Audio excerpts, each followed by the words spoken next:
Well, the facts are changing. The Israelis are now saying, as you say, more than 10 activists have been killed, but credible Israeli reporters are saying it could be as much as 19 deaths on board this Turkish vessel, the Mavi Marmara, that was stormed at 5 o'clock this morning by Israeli commandos. Now, they used rubber launches, other vessels and helicopters, and rappelled from those helicopters down onto the deck of this vessel, where it seems from these pictures that were taken by activists on board, they were in insufficient numbers to take control of the situation immediately. They were attacked by activists and possibly sailors with iron bars. They say that knives are used on the commandos as well. And then the Israelis say there was an attempt to take a rifle from one of the commandos, and in that situation the Israelis opened fire, and we now have this death toll, which could be as much as 19 people.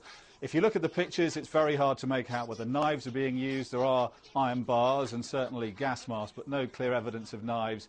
And the sketchy pictures of what the Israelis say was this attempt to seize a rifle. That's not convincing either, but the Israelis will be doing their best to defend what's happened, and it is really a PR debacle for Israel. As one journalist just put it on Israeli TV, it was always a lose-lose situation boarding an aid armada with commandos, but in a situation now where we have as many as 19 dead, it is a fiasco for Israel, and the fallout will only just be beginning.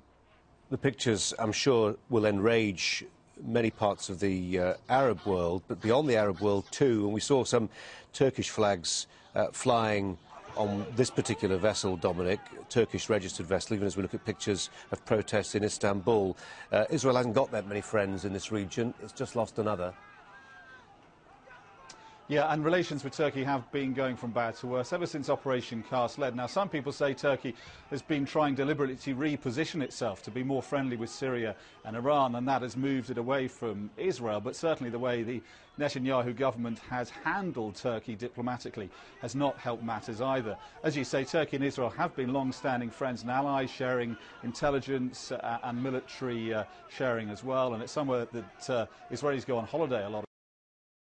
To an end now, and this really, I think, will seal this process. The Turks are saying that there could be irreparable consequences from what happened today in the waters of Gaza, because they believe this was international waters and therefore was even less excusable by the Israelis. So the fallout with the Turks, I think, is very clear. The British government, I've just spoken to the Foreign Office, say seeking urgent clarification about this incident.